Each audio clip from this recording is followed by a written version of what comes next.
We welcome Mark Walsh, former senior vice president at AOL. He's founding CEO of Air America, and he currently hosts the Sirius show, Left Jab. We also have Dan Mitchell, senior fellow at the Cato Institute. I'm sure we're going to have a nice, calm discussion about this. But I do think, Mark Walsh, the California voters sent a very clear message to Sacramento and Washington that they are sick and tired of overspending and overtaxing and overborrowing. You disagree with that? No, absolutely not. It is as clear a message as you could possibly spend. The issue is what you do about it, Larry. And it's great to be on your show, and I'm enjoying this conversation because you're suggesting some ways to balance the budget, $21 billion shortfall, but there is no other way than raising taxes. And it's about time that the tax and spend policy of the last 8 years are reversed by Governor Schwarzenegger, are reversed by President Obama, and the higher-end earners in both the state of California and around the U.S. realize that the burden is going to be on them. We cannot cut government programs as rapidly as some would suggest. And those tea parties we heard about a few weeks ago, those tea parties were from people earning 40 to 100 grand. They're not the ones affected. It's the higher-end earners where the money has to come from. You see, those tea parties, that middle-class crowd is just as unhappy as everybody else. Dan Mitchell, let me go to you. You heard what Mark Walsh has just said. Now, Dan, I have a suggestion that we should drill for oil. I'd also, however, like to see what I think the voters are asking for, which is clear constitutional limitations for taxing and spending. If Mark wants to tax rich people, haven't most of them moved to Nevada and elsewhere? Well, that's exactly what's happened. Incline Village, Nevada is a very wealthy community that is populated by tax refugees from California.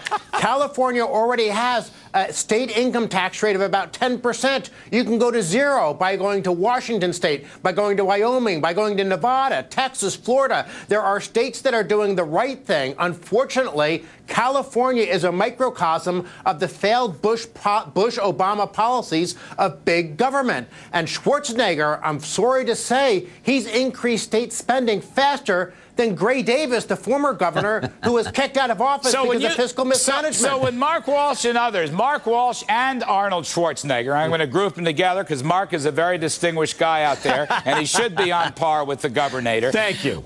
My pleasure. When they say that we can't cut spending, Dan, are you suggesting that we've spent so much in recent years that these aren't really spending cuts? I want to ask Dan, and then I want Mark to respond. Okay. It seems to me, Dan, if you raise spending by $1 quadrillion and you cut a tiny bit, that's not a real spending cut. No. Oh, yeah. In Sacramento, they play the same dishonest game that they play in Washington, where they increase spending by 10% in their planned budget, and then they say, well, let's only increase spending by 9%, and look, we've made a cut. Well, I'm sorry. In the real world, where American families balance their checkbooks, if you increase spending by 9% instead of 10%, that's not a 1% cut. That's a 9% increase. Let's give Mark some equal time.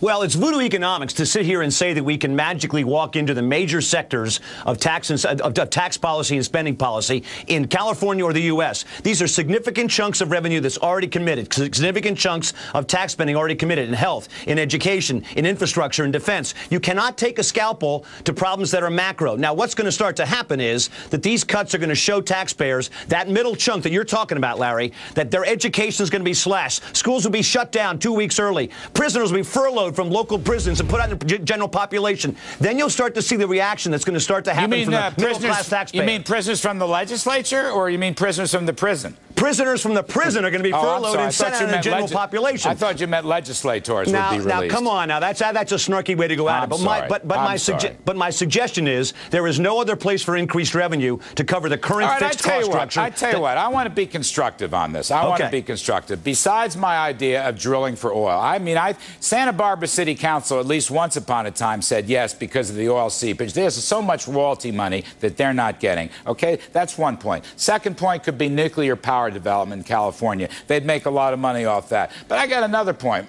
Why not lower tax rates for businesses and individuals across the board and grow your way out of this problem, Mark? I'm very serious. Arthur Laffer and Steve Moore's idea that high taxes have driven wealth out of the state, but low taxes will keep wealth in the state, and you'd get a surge of capital investment like you did in the 1980s when California was the best grower in the world. But, Larry, you and I both know that businesses hate uncertainty, and California is an uncertain market. Markets that are uncertain do not attract capital. So with all although your plan over the long haul may make sense, and your plan to drill and your plan for nuclear, well, by the way, that's going to take 3 to 10 years to implement. We're talking about problems right now. This is an uncertain market, an uncertain time. Tax revenues are down. Revenues all over the place are down. Jobs are uncertain. To maintain certainty in a market is, in the short term, the best possible plan to regain investment in the state of California and the U.S. All right, fair enough. But Dan Mitchell, why not look for ways to grow their way out? This is what's missing from Governor Schwarzenegger from day one. You know, he tried to campaign as a supply sider. His press secretary was yelling at me the other night. He wrote CNBC because I said he was cutting and running. Now he has to face the music, Dan. And I think Washington, D.C. has to face the music.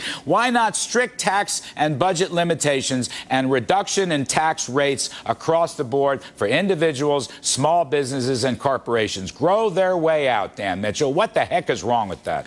Well, there's certainly nothing wrong with the idea of a pro-growth strategy, and our good friend Art Laffer has proposed a flat tax in California. Right. But that can't be it. They also have to control state government spending. Right now, California is the France of America, a bloated, huge welfare state. They spend enormous amounts on education, but deliver some of the worst results in the nation. Why not do a part, break up the public education monopoly and do something like school choice to give parents a chance to escape failing schools that are just dragged down by bad union policies?